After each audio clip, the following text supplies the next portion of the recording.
Bismillahirrahmanirrahim. Allahumma salli ala Muhammad sallallahu ta'ala alayhi wa sallam. Assalamu alaikum. Welcome to 365 degrees on 365 اور اس وقت بھی ہم سارے پاکستانی سیلاب متاثرین کے لیے دعا گو ہیں. اللہ تعالیٰ ان کی جلد از جلد مدد عطا فرمائے ان کو.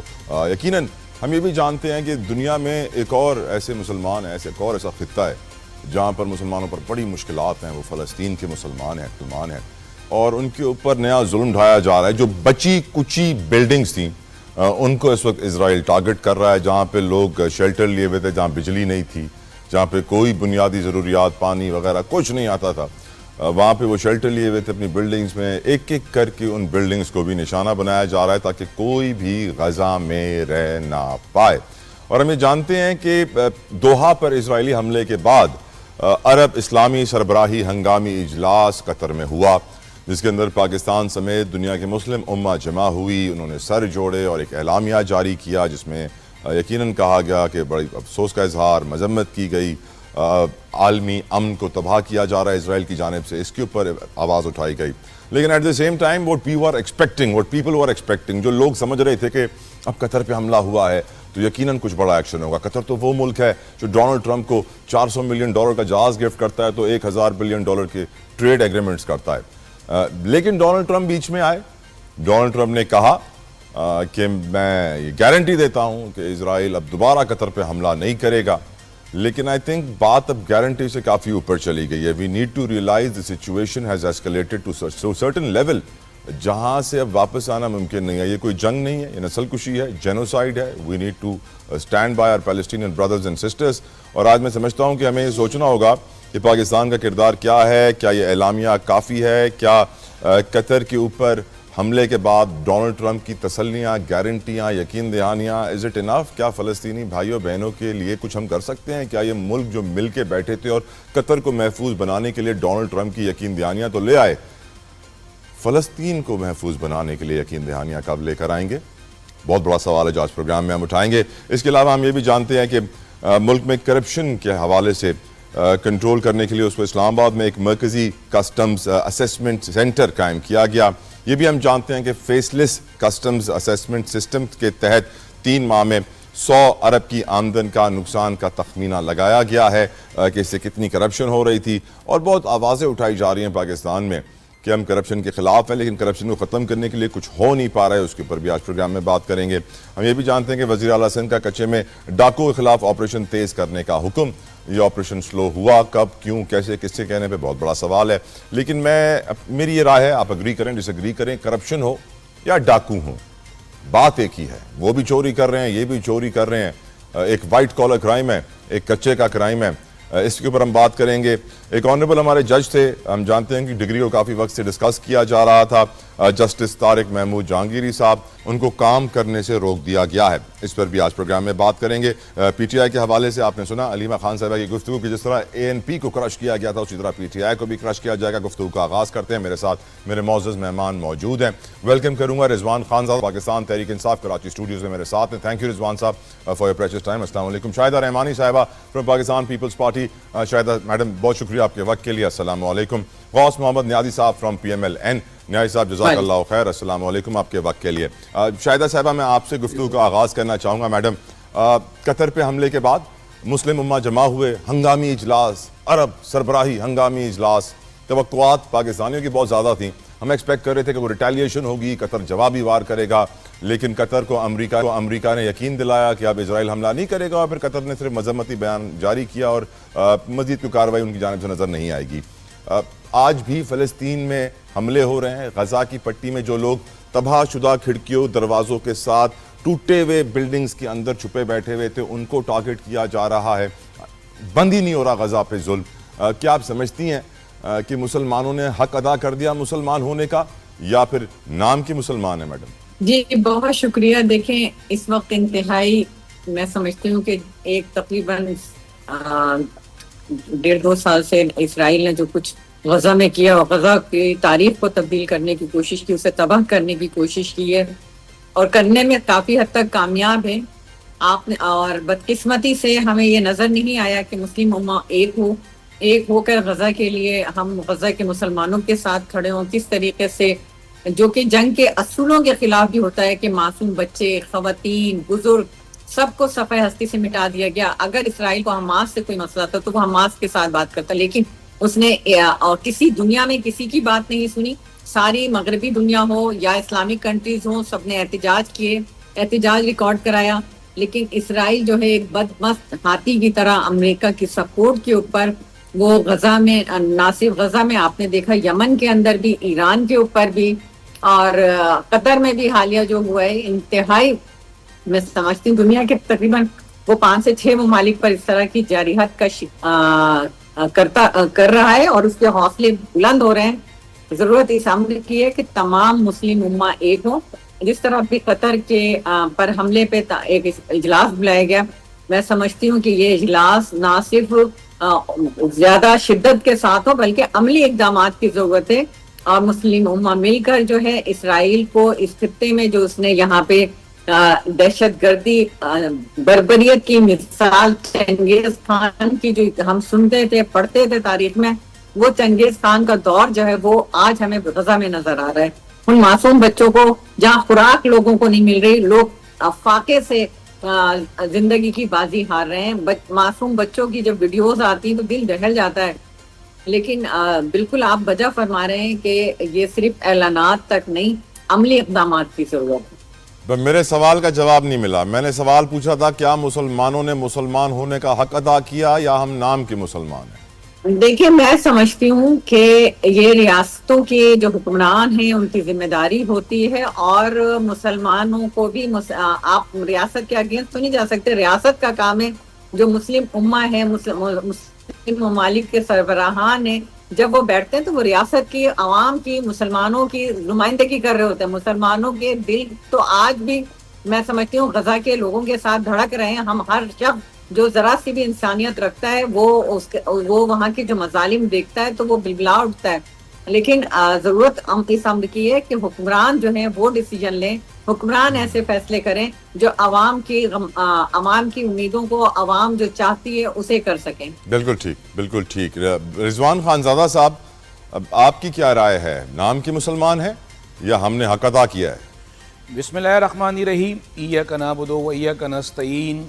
طلعت جوتئی صاحب, میرا رب قرآن میں فرما رہا ہے سورہ عصر میں کہ انسان خسارے میں ہے. بے شک. شاہدہ رحمانی صاحبہ نے کہا کہ حکومت کی جوابداری ہے, حکومت کی ذمہ داری ہے, تو حکومت اس وقت کس کی ہے؟ حکومت صدر پاکستان ان کی پارٹی سے ہے, شہباز شریف وزیر اعظم ہیں, فیلڈ مارشل اس ملک کے سربراہ ہیں فوج کے. بات یہ ہے کہ فتنہ ہے اسرائیلی, جو یہ فتنہ اسرائیلی ہے اس کا مکمل بندوبست کرنا چاہیے پوری دنیا کے مسلمانوں کو. یہ ایک فتنہ ہے جو پوری دنیا کو ڈسٹرب کر رہا ہے. یہ ایک بدمست ہاتھی فتنے کی صورت میں ہر ایک مسلم ممالک کے اندر گھس جاتا ہے. ہمارے حکمرانوں کو یہ سوچنا چاہیے کہ کہیں ایسا نہ ہو کہ یہ فتنہ گھومتے گھومتے ہمارے تک آ جائے, اس کا انتظار نہ کریں.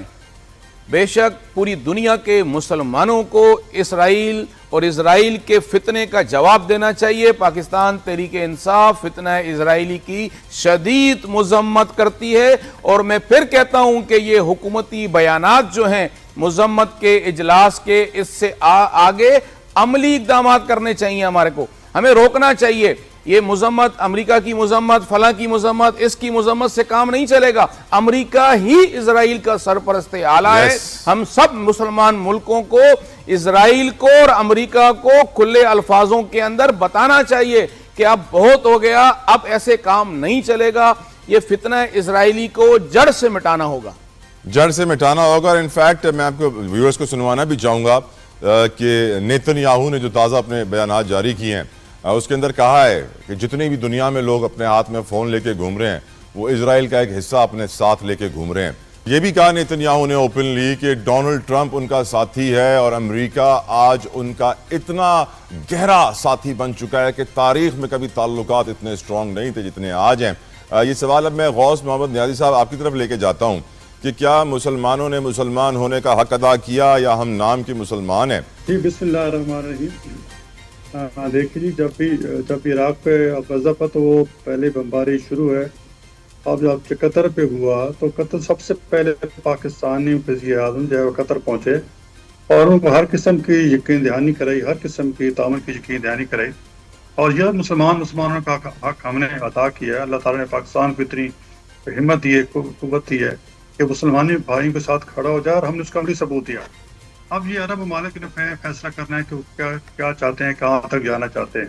پاکستان نے چاہے OIC کی میٹنگ ہے، جو بھی ہے، پاکستان نے ہر قسم کی یقین دہانی کرائی ہے.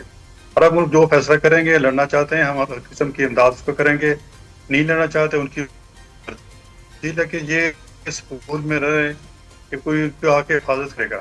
آپ دیکھیں کہ پیچھے تو جب ٹرمپ نے یہ حلف اٹھایا، اس حلف اٹھانے کے بعد اس نے مڈل ایسٹ کا دورہ کیا تو $1 ٹریلین جو ہے وہ وہاں سے لے گیا.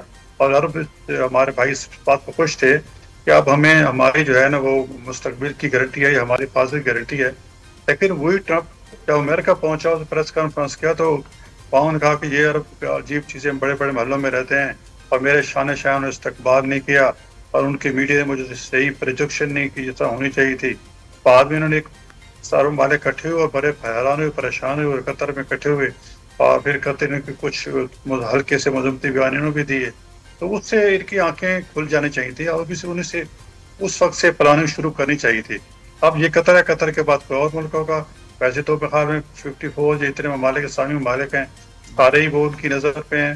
اور کوئی میرے ایک آپ کو پتا ہے کہ ڈاکٹر صاحب صاحب کیا پیشین گویاں کر گئے تھے، وہ بھی طلعت صاحب آپ جانتے ہیں کہ ایک پاکستانی نوجوان کو تیار کر رہا ہے اور وہ پاکستان میں اس کو کیسے استعمال کرے گا، وہ کرے گا.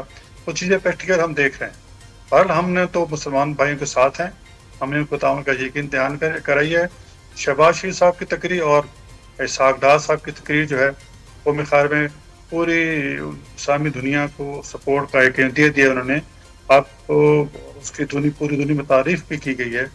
آپ عرب کیا سٹیپ اٹھاتے ہیں آگے، اگر وہ پاکستان کی امداد مانگے تو پاکستان ہر صورت ان کی امداد کے بھی انویسٹ ہیں. میں سر یہاں پہ کریڈٹ دینا چاہوں گا، میں سر ایک کریڈٹ دینا چاہوں گا. ہم جانتے ہیں کہ جماعت اسلامی کے سینیٹر مشتاق صاحب ہیں، وہ اس وقت گلوبل سمٹ فلوٹیلا کا حصہ ہیں. یہ وہ کشتیاں ہیں جس کے اندر 40 ممالک سے پارٹیسپنٹس شامل ہیں جو امداد لے کے غزہ کی طرف بڑھ رہے ہیں. آئی تھنک سر ہمیں سینیٹر مشتاق کی یہاں تعریف کرنی چاہیے کہ انہوں نے ہمت کی اور ان کشتیوں میں سوار ہوئے امداد لے کے جا رہے ہیں غزہ کی طرف. نہ پیپلز پارٹی کا کوئی مجھے نمائندہ وہاں نظر آیا، نہ PMLN کا، نہ PTI کا. شاہدہ صاحبہ ہونا چاہیے تھا نا. دیکھیں، سب سے پہلی بات تو میں یہ کہوں گی کہ ابھی جس طرح ہمارے PTI کے ساتھی نے کہا کہ صدر مملکت اور وزیر اعظم پہ تنقید کی، تو صدر مملکت اور وزیر اعظم نے اس پاکستان میں جو اسرائیل اور انڈیا نے جنگ مسلط کی تھی اس کا مقابلہ کیا اور انڈیا کو عبرتناک شکست دی. ایران پر حملہ ہوا، پاکستان نے سب سے پہلے ایران کے ساتھ کھڑے ہونے کا ثبوت دیا. اور قطر پہ ہوا، جہاں بھی حملہ ہو رہا ہے پاکستان سر فہرست پایا جاتا ہے، صف اول میں پایا جاتا ہے. ہر طرح سے دامے درمے سکھنے. ان کے لیڈر نے تو آج تک غزہ کے حوالے سے کوئی سٹیٹمنٹ دیا؟ کیا انہوں نے اسرائیل کے خلاف کوئی سٹیٹمنٹ دیا؟ شکر ہے کہ آج انہوں نے آپ کے شو کے اندر اس بات کو ایڈمٹ کیا کہ جی ہم کنڈیم کرتے ہیں. اللہ کا شکر ہے، اللہ کرے کہ ان کا لیڈر بھی اس طرح کا کوئی سٹیٹمنٹ دے دے. رہی بات امداد کی، تو پاکستان ہر ممکن کوشش کر رہا ہے، پاکستان بھی امداد کر رہا ہے. اگر وہ اس طرح مشتاق صاحب گئے ہیں تو ان کو میں اپریشیٹ کرتی ہوں، لیکن بات یہ کہ جس طریقے سے آپ نے دیکھا کہ اور ادارے بھی جا کے مدد کر رہے ہیں، پاکستان بھی کر رہا ہے، تو اس طرح جا کر میں نہیں سمجھتی کہ آپ نے دیکھا کہ کتنے لوگوں کو جو ہے وہاں پر شہید کیا گیا ہے، امداد نہیں پہنچی. تو بجائے اس کے کہ آپ اس طرح سے لے کر جائیں، جو طریقہ ہے جو حکومت کے ساتھ مل کر کرتے تو وہ زیادہ بہتر ہوتا. بالکل ٹھیک. ویسے خانزادہ صاحب آپ کو جانا چاہیے تھا سینیٹر مشتاق صاحب کے ساتھ. جی بالکل جانا چاہیے تھا، ہمیں انہوں نے اطلاع نہیں دی، ورنہ میں ضرور جاتا. ضرور جاتے. اور آپ کے لیڈر کے حوالے سے جو اسٹیٹمنٹ دیے بھی شاہدہ صاحبہ نے، میں چاہوں گا اس پہ آپ. لیکن جی شاہدہ رحمانی صاحبہ کو یہ سوچنا چاہیے کہ جب پارٹی حالت جنگ میں ہوتی ہے، ان کے اپنے لیڈر اپنی پارٹی کتنی مرتبہ حالت جنگ میں رہی ہے، تو یہ سکھوں کی لسٹوں کا الزام، انڈیا کے ایجنٹوں کا الزام، یہ الزامات لگتے رہتے ہیں. میں نے کہا نا کہ پاکستان تحریک انصاف فتنہ اسرائیلی کی مکمل خاتمہ چاہتی ہے. آپ بول سکتے ہیں ایسا؟ ہم مکمل خاتمہ چاہتے ہیں فتنہ اسرائیلی کا، اسرائیل کا فتنہ، اسرائیل تو آپ جانتے ہیں خاتمہ اتنی چاہتے آئی ہیں ٹی ہم، کمپنیاں اس کے ہاتھ میں ہیں، اسرائیل کے فتنے کا خاتمہ چاہتی ہے۔ رضوان صاحب اس کے اتنے سافٹ ویئرز ہیں، اس کے اتنی آئی ٹی گیجٹس ہیں، وہ برملا کہہ رہا ہے کہ دنیا کے ہر موبائل فون میں اسرائیل کا ایک حصہ اس کے ساتھ ہے، تو آپ اندازہ کریں کہ فتنہ کیسے گھس چکا جتوئی ہے۔ صاحب ہمارے مسلمانوں کی بدنصیبی یہ ہے کہ ہم ان کے ان کے جو کیا کہتے ہیں ان کی مصنوعات ہیں، ہماری قوم ان کا بائیکاٹ نہیں کر سکی، تو یہ فتنہ اسرائیلی جو ہے اس وقت آپ کا فوٹوگرافر بھی ہاتھ میں لے کے بیٹھا ہوا ہے، تو بات ہے کہ اس کو آپ کیسے کریں گے، آپ اس کا بائیکاٹ کیسے کریں گے؟ دیکھیں آپ کو قوم بنانے کی ضرورت ہے، اپنے بچوں کو، اپنے لوگوں کو اسلام سے، دین سے جوڑنے کی ضرورت ہے۔ جب اپنے بچوں کو آپ اسلام سے، دین سے نہیں جوڑیں گے تو ہر ہاتھ میں فتنہ اسرائیلی ہوگا۔ 100% میں آپ سے ایگری کرتا ہوں۔ انفیکٹ میں آنے والے دنوں میں ایک پروگرام بھی کروں گا کہ ٹک ٹاک نے کس طرح ہمارے معاشرے کو تباہ کیا ہے، ہمارے نوجوانوں کو تباہ کیا ہے، آپ بھی اس کا حصہ ہوں گے انشاءاللہ۔ شاہدہ صاحبہ کچھ ایڈ کرنا چاہ رہی تھی؟ جتنے بھی یہودی پروڈکٹ ہیں تو وہ تو آٹومیٹک ہو جاتا ہے، آپ کر دیں نا، آپ کر دیں، زرداری صاحب کر دیں، بالکل ٹھیک، لڑائی نہ کریں، آپ کر دیں۔ نیازی صاحب کو اس پہ کمنٹ کرنے دیں، نیازی صاحب آپ کر دیں، ہم نے نہیں کیا، ہم سے غلطی ہو گئی، آپ کر دیں۔ ضرورت تو کریں، وہ تو اسرائیلی کینڈیڈیٹ کے لیے اپنے اچھا نیازی صاحب صبر کر رہے ہیں، نیازی صاحب سنیے، وہ مسلمانوں نیازی کے صاحب جو شاہدہ میڈم صاحب ان کے خلاف، بالکل ٹھیک، بالکل ٹھیک۔ نیازی صاحب ویسے آپ لوگ کیوں نہیں گئے سینیٹر مشتاق کے ساتھ؟ ایک نمائندہ آپ کا بھی ہوتا سر کشتیوں میں سوار غزہ کے لیے۔ دیکھیں جو اگر ہم دعوت دیتے تو ہمارے بندہ کو ضرور جاتا، وہ اگر گئے ہیں تو اچھا کام کیا ہے، وہ انفرادی طور پہ کر رہے ہیں، ٹھیک کر رہے ہیں، ان کو کرنا چاہیے۔ ہم حکومت میں ہمارا جانا کا مطلب کچھ اور ہوگا، ان کے جانے کا مطلب کچھ اور ہے۔ ویسے یورپین کنٹریز سر جہاز سے امداد بھی گرا رہے ہیں، ہم جہاز سے امداد گرا سکتے ہیں سر؟ چائنا نے گرایا ہے، سب نے گرایا ہے، ہم بھی اس کے حق میں ہیں، ہم ایک اس پوزیشن میں ہیں۔ ہم نے دیکھو ہم نے شہید کو اب تک تسلیم نہیں کیا کہ سب سے کوشش کے باوجود، اور یہ اب انہوں نے ٹرمپ نے یہ کیا بیان دیا، ٹرمپ نے کہا کہ جی عمران خان کہتا ہے جب مقابلت کی ہوئی تھی کیونکہ اس نے مجھے کہا ہے کہ میں شہید کو آپ کی بات ٹھیک ہے تسلیم کرتا ہوں، لیکن میں پبلکلی یہ بات نہیں کر سکتا۔ دیکھو ہم تو کبھی شہید کا تسلیم نہیں کیا، جتنا پریشر بھی آیا ہے الحمدللہ ہم اس وقت اسلامی دنیا کی سپر پاور ہیں، ہمیں کیپیبلٹی ہے کہ ہم انشاءاللہ مسلمان ملک کو دفاع کر سکتے ہیں۔ ہمیں شہید کی انشاءاللہ بالکل اپنے غزہ کے مسلمانوں کے ساتھ ہیں، ہم نے ہر قسم کی سیاسی اور ان کی اخلاقی امداد کا اظہار کیا ہے، اور جو یونائٹڈ نیشن میں اس کو اٹھایا اس مسئلے کو، اور جب جنگ کی ضرورت پڑی، دیکھو ہمارے سے وہ ہمارا بارڈر نہیں ملتا ہے، ہمارا وہ ہزاروں میل دور ہیں، ہم یہی کر سکتے ہیں نا جی، دنیا میں اس کے خلاف، اس کے مظاہروں کے خلاف آواز اٹھائیں۔ اب جب ہماری جب کنسسٹنٹ ڈیولپ ہوگا ملک کے اندر تو انشاءاللہ اپنی فوج بھی بھیجیں گے۔ لیکن میں توجہ اس طرح دلانا چاہتا ہوں کہ جب ڈاکٹر سعد صاحب نے یہ کہا تھا کہ یہ ایک پاکستان کے اندر ایک نوجوان کو تیار کیا جا رہا ہے جس کو اسرائیلی استعمال کرے گا، اور یہ جو لوگ ہیں اس وقت پاکستان میں جو سیاسی انتشار اور ملک کو منتشر کرنے کا جو ذمہ یہ ہوا ہے، اور جس طرح کی نوجوان نسل کو انہوں نے خراب کیا ہے، وہی کام جو صحیح چاہتا تھا، یہ وہی چیز ہمارے پی ٹی آئی اور بھائی جو ہیں آج بھی ان کی پارٹی جو ہے وہی کر رہی ہے۔ اس وقت مسلمان کو اکٹھا ہونا چاہیے، تب ملک کی خاطر انڈیا کے ساتھ ہماری وہ تو صلیحیت اتنا دور، انڈیا کے ساتھ ہمارے جنگ ہمارے ساتھ نہیں بیٹھے، بالکل ٹھیک۔ آپ کیا توقع کرتے ہیں کہ یہ ہمارا ایک ملک کے ساتھ مخلص ہیں؟ پاکستان کی جو قانونی معیشت ہے جسے ہم فارمل اکانومی کہتے ہیں وہ تقریباً $400 بلین سے کچھ کم ہے۔ جو ہماری غیر قانونی اکانومی جسے ہم انفارمل اکانومی یا گرے اکانومی کہتے ہیں وہ کم سے کم بھی $1000 ارب $1 ٹریلین سے ہے ہی ہے۔ لوگ کہتے ہیں شاید یہ $2 ٹریلین ہو، 2000 ارب ڈالرز ہوں، لیکن کیونکہ اس کا حساب کتاب کاغذوں میں ہے نہیں تو معلوم نہیں پڑتا۔ اس کی بڑی بنیاد روٹ کاز اس کرپشن، چوری، کالا دھن، منی لانڈرنگ ایزیلی ہو جانا، کالے دھن کو آپ سفید کر لیتے ہیں، ٹرانسفر کر دیتے ہیں دنیا بھر میں۔ اور آج ہم دیکھتے ہیں کہ کسٹمز کے اندر جب ایک نیا سسٹم نصب کیا جاتا ہے، ٹیکنالوجی کا استعمال کیا جاتا ہے، سیلف لیس ٹیکنالوجی اسیسمنٹ کے لیے یوز کی جاتی ہے، تو 3 مہینوں میں کوئی 100 ارب کے گھپلے سامنے آتے ہیں۔ یہ تو صرف 3 مہینوں کی بات ہے، سوچئے کتنے سالوں سے کتنے ہزار ارب گم ہو گئے ہیں۔ ہماری ملک کی تاریخ اگر آپ اٹھا کر دیکھیں تو بہت کم نظر آتا ہے کسی کرپٹ افسر کو، بیوروکریٹ کو، سیاستدان کو بڑی سزا دی گئی ہو کرپشن کی بنیاد پر۔ ہم نے یہ ضرور دیکھا ہے کہ سیاسی مقدمات بنائے جاتے ہیں لیکن کرپشن کے اوپر ہم نے کسی کو بڑی سزا ملتے ہوئے نہیں دیکھا ہے. ہاں نیب کا ایک بڑا اچھا قانون ہے پلی بارگین, آپ 100 روپے کی چوری کریں, 20 روپے جمع کرائیں, 80 روپے لے کر باہر شفٹ ہو جائیں اور عیاشی مچائیں. یقیناً بڑی افسوسناک صورتحال ہے, گفتگو کریں گے. رضوان خانزادہ صاحب, I would like to start from you. آپ نے خط بھی لکھا ہے نیب کو شاید کرپشن کے حوالے سے, اور کیونکہ ہمارے سی ایم صاحب نے بھی آرڈر کر دیے ہیں کہ کچے کے ڈاکو کے خلاف آپریشن تیز کیا جائے, کراچی میں ٹینکر مافیا جو غیر قانونی ہیں ان کے خلاف آپریشن تیز کیا جائے, کرپشن کے خلاف کسٹمز کے اندر کام ہو رہا ہے, لیکن نیب تو ویسی ہی ہے. آپ کی کیا رائے ہے سر؟ دیکھیں طلعت جوتئی صاحب, بالکل میں نے چیئرمین نیب کو خط لکھا ہے. وہ خط میئر کراچی اور 25 ٹاؤن چیئرمینز, 246 یو سی اور وائس چیئرمین کی کرپشن کے خلاف ہے. لیکن یہ خط واقعی پورے پاکستان کی کرپشن کے خلاف ہونا چاہیے تھا. پورے پاکستان میں ہونے والی کرپشن کے, کرپٹ لوگوں کے خلاف, بیوروکریٹس کے خلاف ہونا چاہیے تھا. ہمارے ملک کی کیا میں بدنصیبی بتاؤں, ہمارے صوبہ سندھ کی بدنصیبی یہ ہے کہ جو ادارے کرپشن روکنے والے ہیں, جن کا کام ہے کرپشن کو روکنا, وہ خود کرپشن میں ملوث ہو چکے ہیں. وہ خاموش تماشائی بیٹھے ہوئے ہیں, بنے ہوئے ہیں, مال بٹور رہے ہیں, مال بنا رہے ہیں.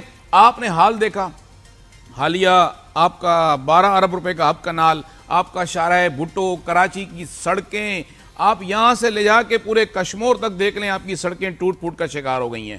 میری کل میٹنگ تھی, تمام کانٹریکٹر سے میں نے بلائے ہوئے تھے ان کو جو یہ کراچی میں کام کر رہے تھے. میں آپ کو یقین سے دعوے کے ساتھ کہہ سکتا ہوں, شاہدہ رحمانی صاحبہ موجود ہیں, پاکستان پیپلز پارٹی کی, 60% کمیشن پہ کام ہو رہا ہے, اور جان پوچھ کر وہ چاہتے ہیں کہ یہ سڑک بنے اور صبح ٹوٹ جائے. جو حال شارع بھٹو کا ہوا, جو ہب کنال کا ہوا, جو کراچی کی سڑکوں کا ہوا, خدا کا واسطہ ہے آپ لوگوں کو, یہ کرپشن کیوں ختم نہیں ہو رہی؟ 60%, 1 ارب میں سے 60 کروڑ کرپشن میں چلا گیا, 1 کروڑ کے اندر سے 60 لاکھ کرپشن میں چلا گیا. اور کرپشن کے ادارے خاموش, نیب خاموش, اینٹی کرپشن خاموش, FIA خاموش. خاموش نہیں ہے, یہ ملے ہوئے ہیں کرپشن کے اندر. جب ادارے کرپشن کے لوگوں کے ساتھ, کرپٹ سیاستدانوں کے ساتھ, کرپٹ بیوروکریٹس کے ساتھ مل جائیں گے تو یہ کرپشن کون ختم کرے گا؟ میں نے خط لکھا ہے, میں امید کرتا ہوں پاکستان چیئرمین نیب سے کہ واقعی میرے خط پہ وہ ایکشن لیں گے, یا میرے خط کو ردی کی ٹوکری میں ڈال دیا جائے گا. یہ امید کیوں اور کیسے پیدا ہوئی؟ دیکھیں جی, اگر ہم مایوس ہو جائیں گے تو پھر ہر کوئی گھر جا کے سو جائے گا. سر انہوں نے کرنا ہوتا تو کر چکے ہوتے ہیں, سر آج تک نہیں کیا ہے, آپ کے خط پہ کر لیں گے. آپ زیادہ ایکسپیکٹیشنز لگا کے بیٹھے. دیکھیں جی, مجھے امید تو ہے نا, میں نے اپنا کام کیا, میں نے اپنے حق کا کیا, میں نے اپنے ضمیر کا سودا نہیں کرنے دیا, میں نے ضمیر کو سونے نہیں دیا. لیکن میں چاہتا ہوں کہ میں ڈول بجا کے ان سارے اداروں کے ضمیر کو جگاؤں کہ آپ کا ضمیر جاگے گا, آپ اربوں پتی بن جاؤ, اللہ آپ کو اس نیت کا ثواب دے گا. ہزاروں ارب کما لو, اور لیکن آپ کی خوراک صرف سادے چاول اور بھنڈی ہو, تو آپ کو سوچنا چاہیے کہ یہ ارب روپے کہاں چلے جائیں گے؟ قبر میں لے کے جائیں گے, کفن میں لے کے جائیں گے, تجوریاں نہیں ہوں گی. کہ آپ کو اس عوام کے پیسے کو عوام پہ خرچ کرنا چاہیے تاکہ آپ کی آخرت سدھر جائے. بالکل ٹھیک, آگے بڑھتے ہیں. شاہدہ رحمانی صاحبہ, آپ کی نظر میں کرپشن کا خاتمہ کیسے ممکن؟ پلی بارگین, کالا قانون, بچپن سے بول بول کے تھک گئے ہیں, قانون کو کچھ نہیں ہوا, نیب کو کوئی فرق نہیں پڑتا, اینٹی کرپشن کے ادارے کرپشن میں ملوث. آپ کی رائے کیا ہے, کس طرح ہم اس گرے اکانومی کو ختم کریں, کس طرح کرپشن کا خاتمہ کریں تاکہ ڈاکو بھی ختم ہو ہمارے یہاں؟ دیکھیں, سب سے پہلے تو پیپلز پارٹی نے نیب کو ختم کرنے کا اسی لیے مطالبہ کیا تھا کہ جو پلی بارگیننگ کر کے اور جس طریقے سے سیف سائٹ دے دیا جاتا ہے, اب آپ نے بالکل ابھی صحیح تجزیہ کیا جوتئی صاحب, کہ آپ کھائیں اور کچھ پیسے اس میں دیں اور نکل کے اب عیش و عشرت کی زندگی گزاریں. اور خانزادہ صاحب کو بھی پتا ہے کہ کس طریقے سے بلین ٹری میں اربوں روپے کی کرپشن ہوئی, کس طرح BRT میں ہوئی, ابھی کوئی 150 ارب کی کرپشن جو ہے KP کے گورنمنٹ کی نکلی.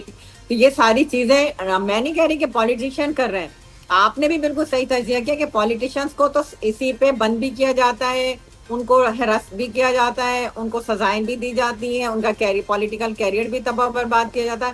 لیکن اصل جو جڑ ہے بیوروکریسی, جہاں پر ایک سیکریٹری سے لے کے, ایک SO سے لے کے, ایک چوکیدار اور چپراسی تک اس کرپشن کے دھندے میں انوالو ہیں, ان کا کوئی باس پوس کرنے والا نہیں. ان کا یہی ہے کہ نیب میں وہ کیس جاتے ہیں, پھر وہ کچھ دے کے اور کچھ لے کے نکل جاتے ہیں. اس کے خاتمے کے لیے ہمیں سنجیدگی سے غور کرنا ہوگا, بجائے اس کے کہ میں ان پہ الزام لگاؤں. یہ بار بار کہہ رہے ہیں, آپ کو دیکھ لیں کہ اتنا بڑا فلڈ آیا کہ F5 جو ہے وہ بہ گئی, بڑی بڑی سڑکیں, بڑے بڑے پل بہ گئے. سوات میں کیا ہوا, سوابی میں کیا ہوا, دیر میں کیا ہوا. اگر اس طرح الزامات لگانے لگے تو پھر تو ہر جگہ لگے گا کہ کس طریقے سے بلین ٹری کے نام پہ اربوں روپے کے آپ نے درختوں کو کاٹ کاٹ کے بیچ دیا. تمام گرفتار کریں, چاہے وہ پی ٹی آئی کا کیوں نہ ہو, گرفتار کریں. نیب آپ کے پاس ہے, ایف آئی اے آپ کے پاس ہے, یہ ادارے آپ کے پاس ہیں. میں تو کہتا ہوں جو رضوان بھائی انٹرپٹ نہ کریں. رضوان بھائی آئی ریکویسٹ پلیز سر. تعامل تو نہیں ہے ان کے اندر. کل میں کلائمیٹ چینج کی کمیٹی کی میٹنگ میں بیٹھی تھی, خود وہاں بتایا جا رہا تھا کہ کس طرح کس کے گاڑیوں سے کتنے قیمتی درختوں کے کون کون لے کے جاتا ہے. کل پوری رپورٹ آج کے اخبارات میں آئی ہے. ویسے میڈم ہم اگر توشہ خانہ کی لسٹ نکال لینا تو ہمیں معلوم پڑ جائے گا کہ پرائم منسٹر ہاؤس کے ویلے نے اور ڈرائیور نے بھی کتنے مہنگے تحفے وہاں سے خریدے ہیں, چھوڑے بڑے لوگوں کو. ایک بریک کا مجھے کہا جا رہا ہے لیکن میرے پاس وقت کم ہے. نیازی صاحب آپ کی رائے اس کرپشن کے خاتمے کے اوپر سر. بالکل کرپشن ختم ہونی چاہیے. اور یہ جو بھائی صاحب لگا رہے ہیں کہ کرپشن کی ہمارے پہ الزام لگا رہے ہیں, تو یہ بھی 190 ملین پاؤنڈ کا حساب دے نا, یہ جو برطانیہ سے آئے تھے, اور اس کا پروف بھی ہے کہ انہوں نے اس کے بدلے میں 758 کنال زمینی, تو یہ بھی کرپشن ہے. کرپشن کے خلاف بالکل ایکشن ہونا چاہیے. اور یہ تب ہوگا, دیکھو حکومت ہماری ایک کولیشن میں ہے, ہمارے کو سمپل میجارٹی بھی نہیں ہے, ہم حکومت میں ہیں, ہمیں بہت ساری چیزیں دیکھنی پڑتی ہیں. جب حکومت سٹیبل ہوگی, ملک میں سیاسی سٹیبلٹی ہوگی, تو پھر کرپشن اور دیگر جو ہماری اخلاقی بیماریاں ہیں اس کی طرف گورنمنٹ جو ہے یہ کام کر سکے گی. تو اگر یہ چاہتے ہو کرپشن کا خاتمہ ہو تو پھر کو چاہیے حکومت کو سپورٹ کریں. آپ کی حکومت کرپشن کے خاتمے کے لیے کیا کر رہی ہے؟ ہماری حکومت ہر لیول پہ کام کر رہی ہے. اینٹی کرپشن کا پورا ادارہ ہے, نیب کا قانون ہے, سب کچھ ہے, اس کے لیے کر رہی ہے. ابھی دیکھو کبھی فلاٹ آ جاتا ہے, کبھی ہماری جنگ ہو جاتی ہے. سر عمران خان اور اس کی پارٹی کے علاوہ کسی اور کو کرپشن پہ پکڑا ہے ابھی تک سر؟ سب کو پکڑا ہے, کس کو نہیں پکڑا. اگر اس کی کوئی ثبوت, میری بات سنیں, دیکھو کرپشن جو ہے ہم کہیں کہ بالکل زیرو نہیں, بالکل کرپشن ہو رہی ہے. چائنا جیسا ملک جس میں کرپشن کی سزا موت ہے, وہاں بھی وہ بھی کرپشن میں 35ویں نمبر پہ آتا ہے. تو اس پاکستان تک تو خیر 100 سے بھی زیادہ ہے. تو ہمیں اس کے لیے کرپشن کو ختم کرنے کے لیے سیاسی اسٹیبلٹی کی ضرورت ہے. اس کے لیے اپوزیشن کو ہمارے ساتھ کھڑا ہونا ہوگا. اگر وہ ملک سے مخلص ہے, پاکستان سر آپ کی پارٹی میں صرف خواجہ آصف ہی ہیں جو کھل کے کرپشن پر بولتے ہیں. بولتے تو بولنا تو ہے, لیکن ادارے بھی ہیں, اداروں کو کام کرنے دیے جائے. ادارے جب گورنر صاحب کی اچھی ہوئی, ادارے کام کریں گے, کرپشن بھی کم ہوگی, سب کچھ کم ہوگا. لیکن جب ہمارا سر اداروں کو کام سے کس نے روکا سر؟ اداروں کو تو کسی نے نہیں روکا نیازی صاحب. اداروں میں پھر منمانی کرتے ہیں نا ادارے. گورنر صاحب کی اچھی نہ ہو, اگر حکومت سٹیبل نہ ہو, حکومت کے پاس اگر 2/3 میجارٹی ہو, تو پھر میں دیکھتا ہوں کرپشن کم ہوتی ہے کہ نہیں. حکومت کے پاس میجارٹی نہیں ہے. ہمیں کوئی ایک سٹیپ لینے کے لیے ہمارا 4-5 ہماری کولیشن ہے, مشورے سے چلنا پڑتا ہے, ان سے پوچھنا پڑتا ہے. تھوڑی سی مگر سٹیپ لے لیتے ہیں, ادھر سے بیان آ جاتا ہے کہ ہمیں تباد میں نہیں لے گا. تو یہ چیزیں ہوتی ہیں جس کے لیے حکومت ہم چل رہے ہیں. معیشت کو الحمدللہ جو ہماری نیگیٹو تھی اب پازیٹیو طرف چلی ہے. پاکستان ڈیفالٹ کے خطرے سے نکالا ہے, اور کرپشن انڈیکس میں بہتری. یہ کم سر 12 کروڑ لوگ غربت کی لکیر سے نیچے ہیں سر. 12 کروڑ لوگ 2 وقت کی روٹی کے لیے دھکے کھا رہے ہیں. مجھے بریک کا کہا جا رہا ہے 3 کروڑ بچے اسکولوں سے باہر ہیں سر. آپ کہہ رہے ہیں معیشت اچھی راہ پر ہے. چھوڑیں سر, اس کی الگ پروگرام کریں گے. اس ملک میں تعلیم کا نظام اس قدر نرالا ہے کہ میں آپ کو کیا بتاؤں کہ آپ اپنی ڈگری حاصل کرنے کے 30-40 سال کے بعد بھی پھنس سکتے ہیں. آپ کی ڈگری جعلی ہو سکتی ہے. سسٹم کچھ ایسا ہے, سسٹم بڑا خطرناک ہے. خبر یہ آئی ہے کہ جسٹس طارق محمود جہانگیری کی ڈگری کے حوالے سے 2 رکنی بینچ نے کیس کی سماعت کی اور تحریری حکم نامہ جاری کیا.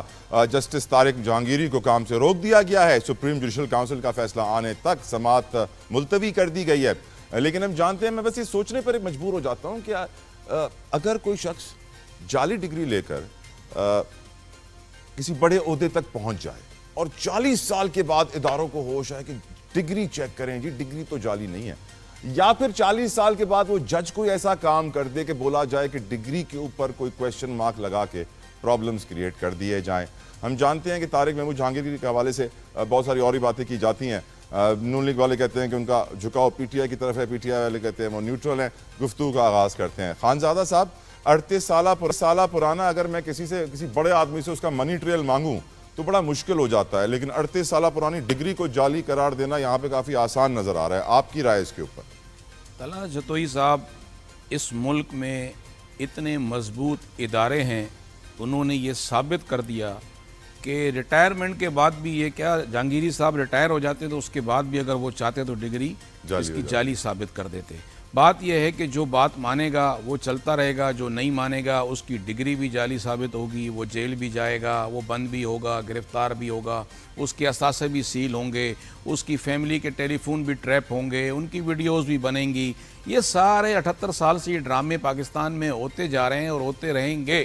میں تو یہ دیکھ رہا ہوں کہ جہانگیری صاحب کی ڈگری جعلی ہے تو 34 سال سے ہمارے کیا کر رہے تھے, یہ ہماری HRC کیا کر رہی تھی, اس کے بعد ہمارے ادارے کیا کر رہے تھے, جو فیصلے جہانگیری صاحب نے دیے ان کا کیا ہوگا.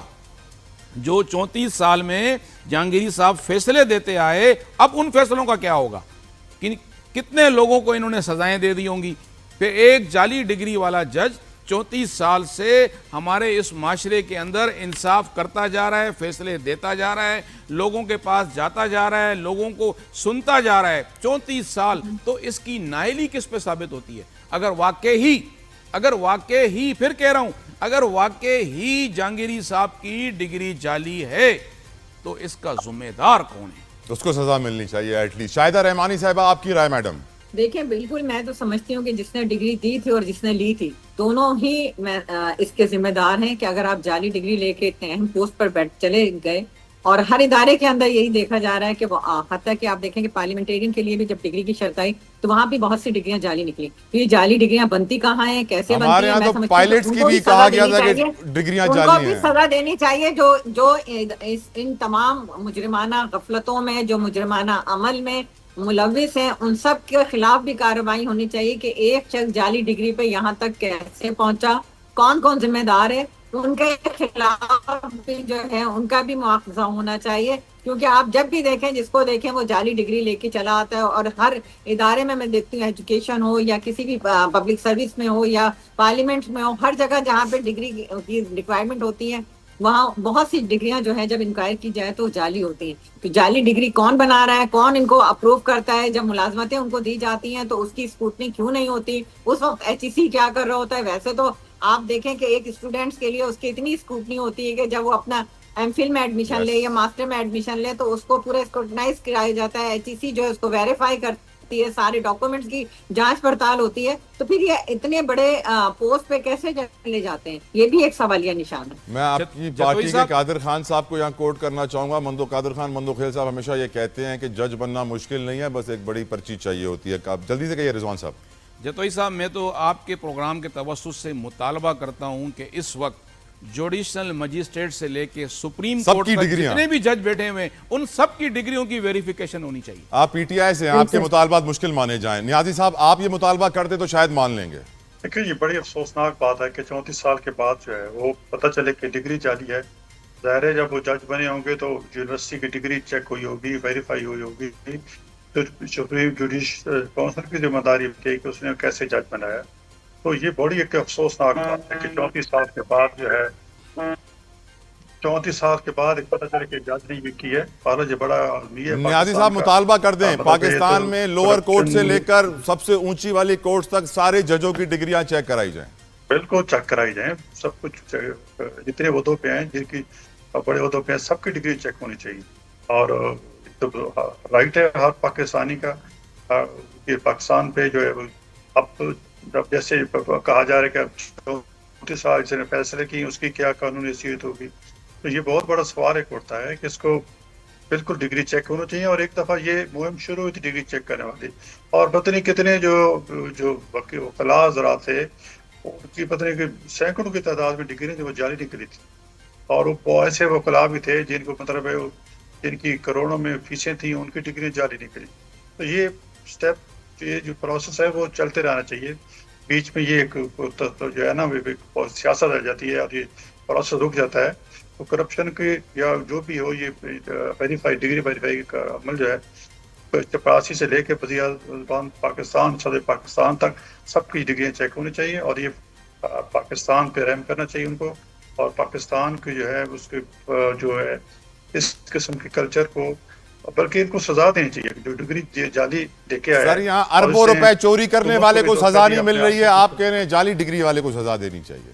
سزا مل رہی، بالکل سزا مل رہی، 10 سال ظاہر ہے ٹھیک۔ سزا موت تو ہے نہیں نا جی، 5 سال لوگ جیلوں میں ہوتے ہیں، جو بھی سر ویسے ایک بات بتائیں نا، اگر کوئی بندہ 50 ارب روپے چوری کر کے 5 سال جیل کاٹ لے تو برا تو نہیں ہے سر؟ 5 سال جیل کاٹے، ساتھ کوئی قانون بنا ہوا ہے نا جی، اس کے بعد 50 میں سے 10 ارب روپے دے دے گا، 15-20 دے دے گا سر۔ اب نمائندے جو ہے آپ پارلیمنٹ میں، ٹھیک ٹھیک ٹھیک ٹھیک سر۔